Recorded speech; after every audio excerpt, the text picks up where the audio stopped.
Hello everyone and welcome to another video on the channel. Today's video is my weekly watches as usual. Be a bit later than usual today. Had a very busy Sunday morning, so you'll see it this afternoon at some point. How many have we got this week? We got 1, 2, 3, 4, 5, 6, 7, 8, 9, 10, 11, 12. 12 this week. Be going down significantly from now. Now I've got a new job. Be down to like one a night. I won't get a chance to watch one tomorrow night. But yeah, I'll still watch them whenever I can. I always try and watch one every day. So anyway, we'll get straight on to what I watched first, which I watched last week. I think last Sunday must have been. I decided to put on The Thin Red Line, which is a Terrence Malick film with an excellent cast, huge cast. Sean Penn, Adrien Brody, Jim Caviezel, Ben Chaplin, George Clooney, who's only really in it at the end, John Cusack, Woody Harrelson, Elias Koteas, Nick Nolte, and John C. Reilly. Many others as well. Jared Leto's in there. John Travolta's in there as well. And yeah, it's a war film set in the Pacific during World War II about basically a battalion, I suppose, of American soldiers at war. And as far as Terrence Malick films I've seen go, this is the most accessible one I think I've seen. I really didn't get on with The Tree of Life to the point that I actually turned it off after about half an hour because it just wasn't for me. And then Knight of Cups again looked really good visually, but there just wasn't much of a story to it, and I found it quite boring. So yeah, I thought I'd give this one a go because it's a war film, and I do quite like a good war film. And yeah, I liked it. It was a decent film. In my opinion, there were too many people in it. There were too many characters to try and follow and keep up with. Which is the only thing I can mark it down for points for. Again, another visually beautiful film. Bit more of a story in this one, as opposed to the other two Malick films that I've seen, which is probably why I enjoyed it a bit more, because some films work when they don't have a story, and some films really need a story to work, and I think this is one of them. If this didn't have a story, I think it would have fallen in like the Tree of Life, Knight of Cups kind of bracket. But yeah, overall, one that I really enjoyed. Good score from Hans Zimmer as well in this one. So yeah, that is The Thin Red Line. Next up, one of my highlights of the week. We got quite a few this week. I thought I'd put this on, trying to get into more werewolf films, and this is considered the best werewolf film of all time, so I had to put it on. And it's, of course, an American Werewolf in London, John Landis film from 81, this was, wasn't it? Yeah, it basically follows these two American backpacker tourists who get dropped off on the moors by a farmer, and they're told do not stray from the road, stay on the road, especially when night comes. So they are walking along this road, kind of talking backwards and forwards with each other about life and stuff. And they come across this pub called the Slaughtered Lamb, which they go into, and all of the residents just freeze and stare at them because they don't belong there. And they're kind of telling that they make it known to them that they don't belong there, they shouldn't be there, and that they should go. But they also tell them to watch out. But they don't say why. They just again reiterate, don't go off the path, stay on the road, because you don't. Bad things happen when you go off the road. And the people in the pub, you had the likes of Brian Glover, Rick Mayall was in the pub as well. So they leave the pub soon after, and what do? They stray off the road and end up getting chased by something that they can't see. One of the friends gets attacked, and it's not a spoiler because it does say on the back, gets killed by this thing, which later find out is a werewolf, who also bites the other friend, David, and he then wakes up in hospital. I think it's a few weeks later, maybe, and starts seeing things, starts dreaming weird things as well, and he starts to form like sort of a relationship with one of the nurses that's looking after him, played by Jenny Agutter, who then takes him home when he's discharged because he's got nowhere to go. But then that's when the story sort of really kicks off, and the American Werewolf in London comes true. Brilliant werewolf film. I agree, of the werewolf films I've seen, is the best one. Just a classic film that I'm glad that I finally got around to watching. So yeah, that's An American Werewolf in London. Next up, another highlight of the week, another one that's taken me too long to get around to, really. It's Bong Joon-ho's Parasite, which I'd seen about an hour of before it got to like the switch, because if you've seen it, you know there's a huge dramatic like switch halfway through the film of where the film goes. So I'll go through the first half before it goes mad. It follows this family who are quite poor. They live in like this sort of basement that's like in squalor, basically, struggling to like make ends meet. There's the two children and the parents, to the point where they see that there's fumigation going on outside, and they make sure to leave the windows open so they get free fumigation, basically. And the young, well, he's not the son, basically his friend, he's going off to college, I believe, basically tells him that there's an opportunity for him to go and be a English teacher for a young girl from this very wealthy family, because there's a place that he can now fill because he's leaving, and he's given a good word to the mother, basically. So he goes and has an interview, gets on really well, gets the job, basically, and soon after, the sister also happens to get a job helping the young son in the rich family, tutoring him, and helping him. And before you know it, the whole family has kind of somehow taken over, managed to infiltrate their house, working for them. And something happens, like I said, halfway through the film, which I'm not going to get into because I don't want to spoil it for anyone that hasn't seen it yet. And the shit hits the fan, I shall say, and it gets really good. Probably one of my favourite foreign films now, up with Old Boy for me. Korea just absolutely bangs it out the park with these films. I like for these types of films that just come out of nowhere and are just so different from anything you see, like any Hollywood films, English language films. But yeah, really thoroughly enjoyed this one. I'm finally glad that I got around to it. That is Parasite. Next up, one of Roy's recommendations from a few weeks ago. A Park Chan-wook film, who obviously directed Old Boy. So I thought, yeah, I'll get on with this. And you know what? It was long. I thought it was going to be really slow and boring, but that was far from it. I thoroughly enjoyed it, and it is The Handmaiden. Really good film, set in the 30s in Korea, basically when Japan had occupied Korea. And this young woman is hired as a handmaiden to this really rich Japanese heiress, under the guise of this bloke who's basically pretending to be a count, but he's not really a count at all. I mean, everybody thinks he is, and he basically tells her she needs to infiltrate her life, get him in her good books, make them fall in love with each other, because she's got obviously a fortune. So if she was to marry him, he would basically get all of the stuff that she is to inherit. And it kind of takes a bit of a turn. It's a thriller, I suppose.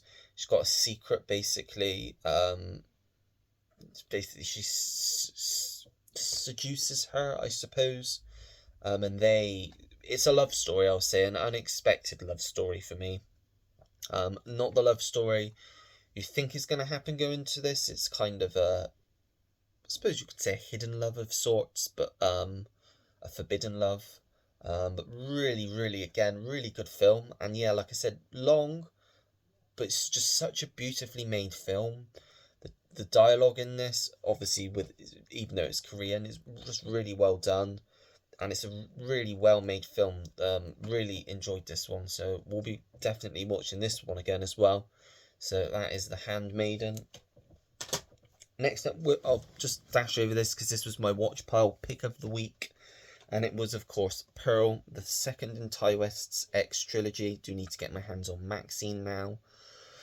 I love this. I said in my video, really enjoyed this much more than X. This really surprised me. It's a very unique type of film in tone.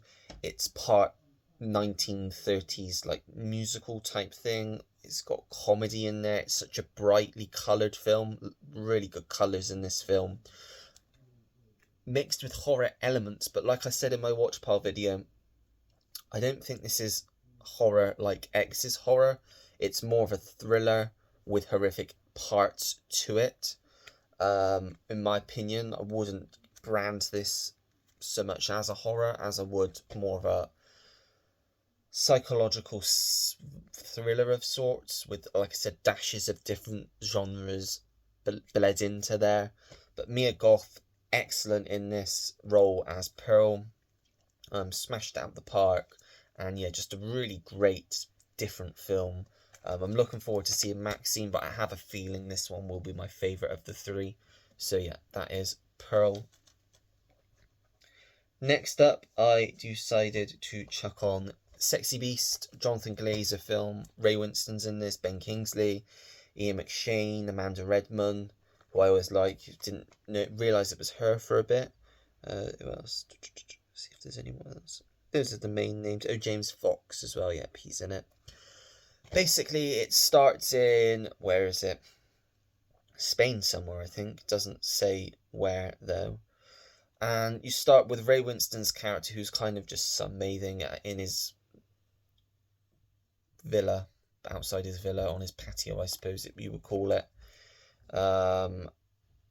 And he basically is living the ideal life, the life that he's always wanted to live. He used to be a robber, I think, not a particularly nice man, like sort of gangster.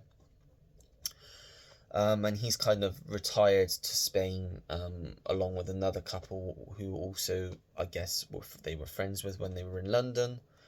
And basically one day they get a call, this other couple, from this notorious gangster who's basically their nemesis, called Don Logan, played by Ben Kingsley, who is an absolute psychopath in this, like absolutely mental. And he's basically saying that he wants Ray Winstone's character to come back to London to do another job for him because he's the man that he wants. To which Ray Winstone's like, no, he's out of the game. He doesn't want to get involved at all. But he then comes over to Spain, still trying to convince him. To which eventually something happens and he then relents and goes over to London, gets involved in this heist, and stuff happens. Really good film. Ray Winstone's brilliant in this. Ben Kingsley obviously steals the show in this. He's just so psychopathic in this. He's absolutely off the walls, unhinged. But really good film. Visually, there's some great visuals in this, especially when he's eating dinner just after he's been told that Don, played by Ben Kingsley, wants him back. And it goes into the desert and he's sat at the dinner table, eating his meal in the desert on his own. And this like weird demon rabbit man comes up with like a machine gun. Don't know what that's like supposed to be symbolic towards. But yeah, really interesting film, one that I did enjoy. We'll be keeping this one. So yeah, glad to have that. Sexy Beast. Then next up, Ash's pick of the week from the watch pile was The Last Kiss, which I know Sam's also watched, and yeah, I really enjoyed this. It's exactly what I expected it to be. Easygoing, funny, romantic comedy with a bit of drama in there as well. Zach Braff, who I quite enjoy. I do need to check out Garden State though.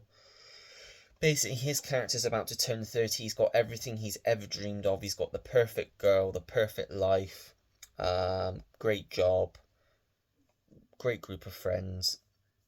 And then one day he meets this girl at one of his friend's weddings, who kind of makes him doubt what he wants, what he's always wanted, if this is the life he wants, and it goes from there. Really good film. As I said, Zach Braff, Casey Affleck, Blythe Danner, Tom Wilkinson, who's always great.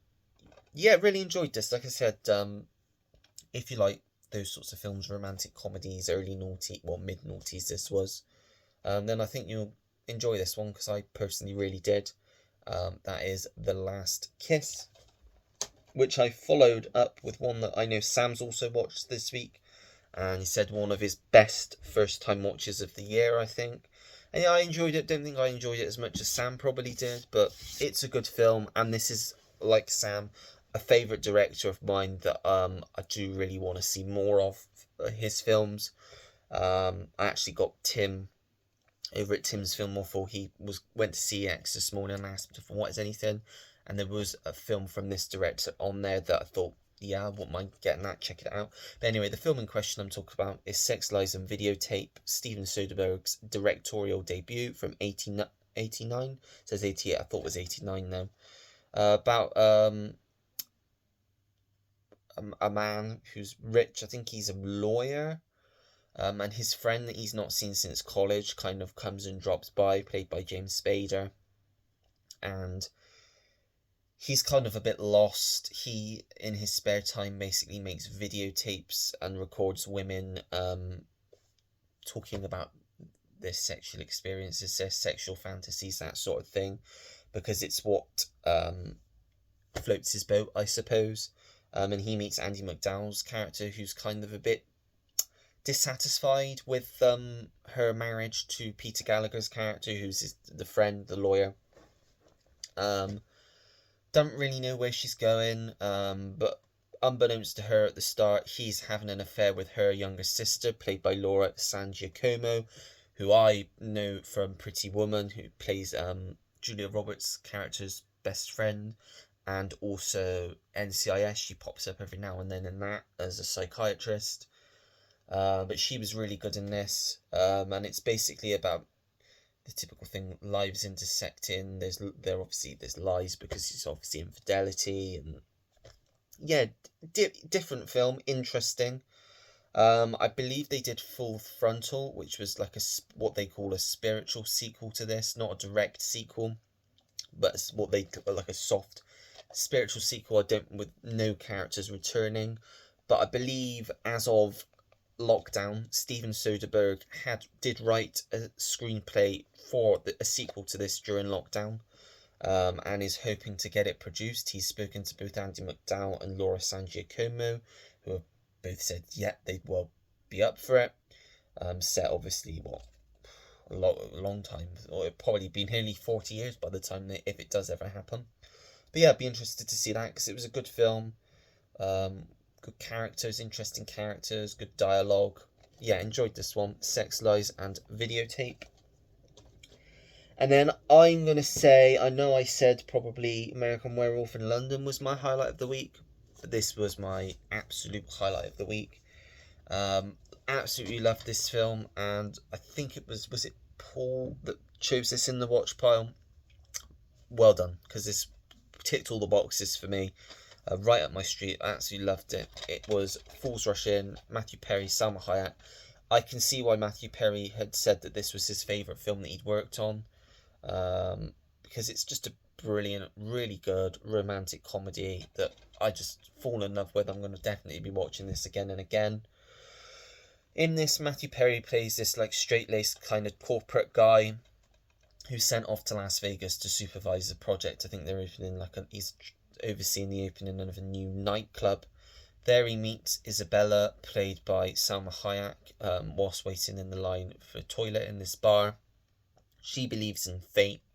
They end up sleeping with each other, and he wakes up the next day to find she's vanished. Fast forward 3 months later, still working in Las Vegas, she appears out of nowhere at his house, and reveals that she's pregnant, to which he's kind of shocked that it's happened, doesn't believe it, doesn't want to accept it to start with, but kind of soon wins her over, says that he wants this. He really does genuinely love her. He's never felt like this about anyone before. He's been thinking about her since they first met. So they get hitched in Las Vegas. by an Elvis impersonator in one of those chapels. And it's kind of like an off the cuff. They don't really know each other that well. They've got married, they've got a baby along the way, so they got to kind of learn to live together, get to know each other.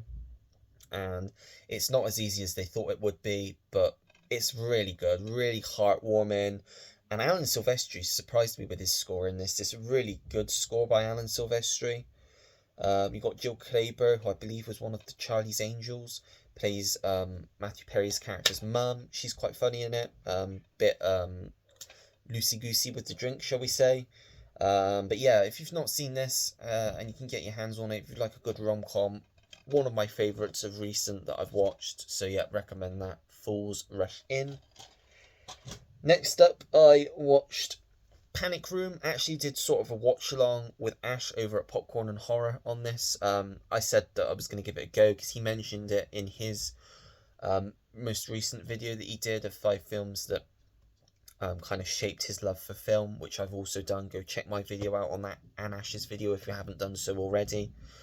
And he mentioned this, and I'd never seen it purely because I knew I had it on DVD and like decased, but I'd never watched it because I've been holding out for like a Blu-ray or 4K release, of which I know there is now a 4K steelbook which goes for stupid amounts of money.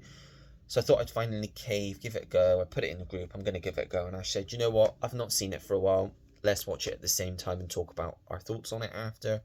To which we did, and I thoroughly enjoyed it. Really underrated Fincher film, not your typical Fincher type film. It basically follows Jodie Foster's character, who along with her daughter, played by very young Kristen Stewart, move into this new, do they call it brown house, stone house, townhouse, houses. Really big thing in New York, like 3 huge floors, it's even got a lift in it. And a panic room, which the previous owner had installed for reasons you find out later on in the film. So yeah, they move in. And then one night, these 3 thieves, led by Forrest Whitaker, who's basically works for the alarm company, so kind of knows his way around to get in. Got Jared Leto, who's the grandson of the previous owner, who knows there's something in this house that's worth stealing. And then another one that Jared Leto brings on, Raoul, played by Dwight Yoakam, who's just a guy that they've got in, who's a bit unpredictable. He brings a gun with him, which they're not too pleased about. So Jodie Foster and her daughter become aware that they have broken in, so she successfully manages to get both of them locked in the panic room, and it's then these 3 thieves are trying to get into this panic room because that's where the thing that they want is. And that's where I'll leave it, I suppose. If that sounds interesting, give it a go. It's a really good thriller, really tense. Lots of stuff always happening, the tension's always there. Jodie Foster gives an excellent performance.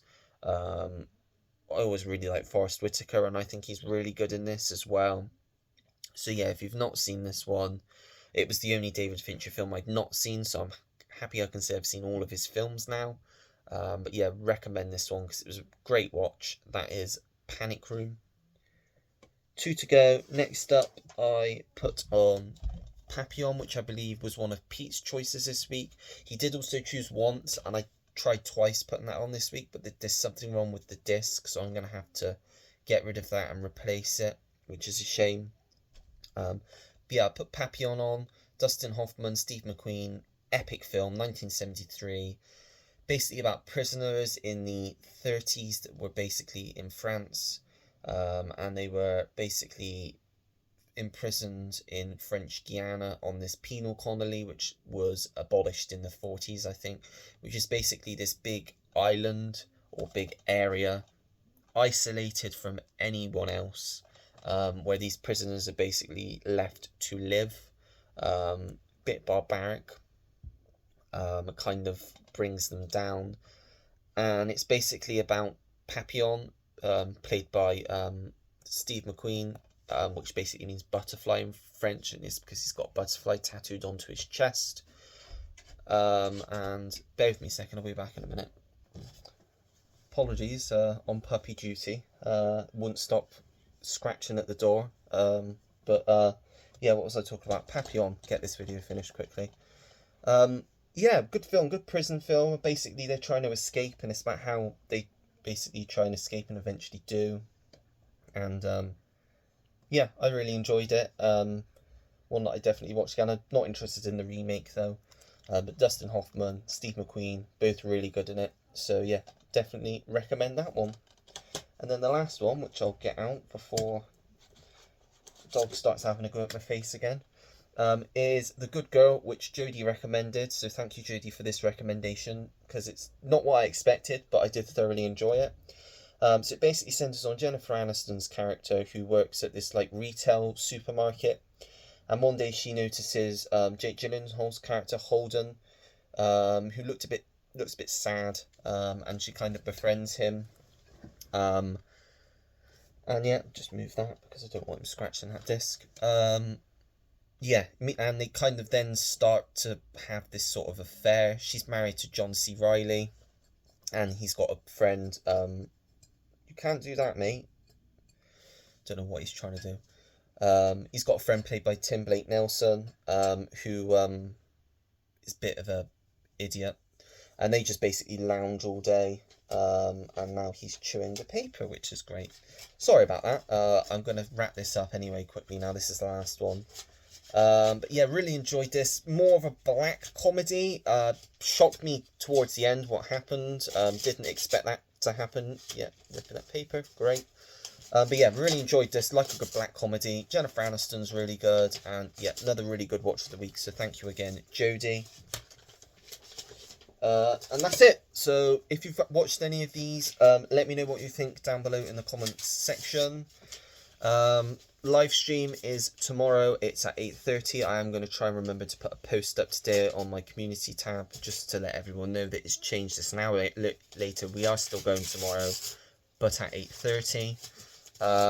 And yeah, that's it. So if you like the video, make sure to give it a thumbs up. Subscribe if you want to see more videos like this.